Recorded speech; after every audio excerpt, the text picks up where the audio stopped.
காலையில் எழுமினதுமே கிளைமேட் வந்து ரொம்பவே டல்லாக இருந்துச்சு, மழைக்கு இருட்டின மாதிரி. அதோட சுபவை தொழுதுட்டு லஞ்ச் பாக்ஸ் ரெசிபியுமே ரெடி பண்ணிட்டேன். ரொம்பவே சிம்பிளான ரெசிபி பிரெட் உப்புமா.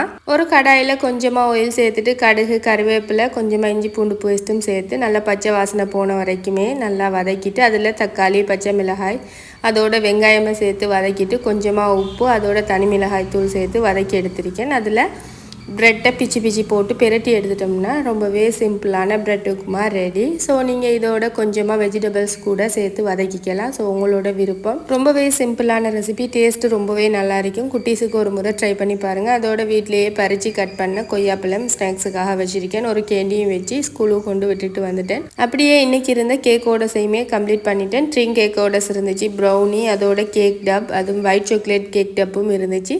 அதோட 2 பெண்டு பாக்ஸ் கேக்கும் இருந்துச்சு. எல்லாத்தையுமே கம்ப்ளீட் பண்ணியாச்சு. இன்னும் ஒரு இன்ட்ரெஸ்டிங்கான வீடியோவில் சந்திப்போம். Take care, by.